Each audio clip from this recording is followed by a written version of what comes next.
ডাকসু নির্বাচনকে ঘিরে তো ষড়যন্ত্র অবশ্যই হচ্ছে। আমি একজন প্রার্থী হিসেবে মনে করি যাদের হেরে যাওয়ার সম্ভাবনা আছে তারাই ডাকসু নির্বাচন বন্ধ যাচ্ছে।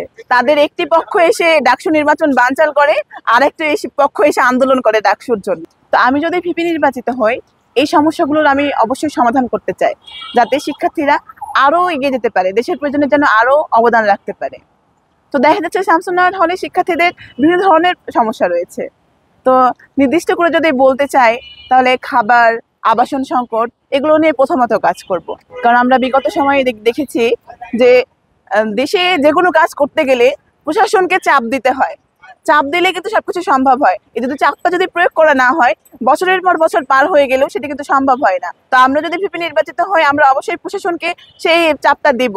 ডাকসু নির্বাচনকে ঘিরে তো ষড়যন্ত্র অবশ্যই হচ্ছে। আর এই ষড়যন্ত্র ডাকসু নির্বাচনকে ঘিরে দীর্ঘ বছর ধরে হয়ে আসছে।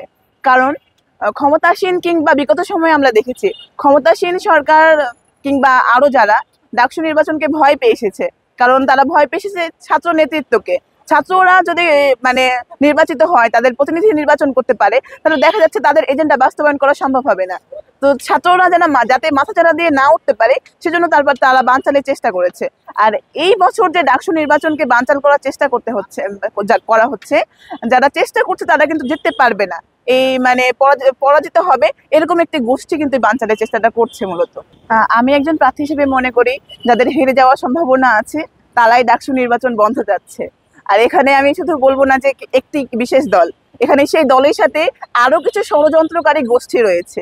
তো তাদের মূলত মদদে এই ডাকসু নির্বাচনটা বানচালের বারবার চেষ্টা হয়ে আসছে। তাদের একটি পক্ষ এসে ডাকসু নির্বাচন বানচাল করে, আরেকটি পক্ষ এসে আন্দোলন করে ডাকসুর জন্য। তো দেখা যাচ্ছে মূলত তাদের মূল যে লক্ষ্যটি সেটি হচ্ছে ডাকসু নির্বাচন বন্ধ করা। আর যেটি যারা মানে যে ছেলেপেলে গুলো বলছে সেটা আমরা ডাকসু চাই, এটি মূলত আই ওয়াশ করার জন্য, এর বাইরে কিছুই নয়।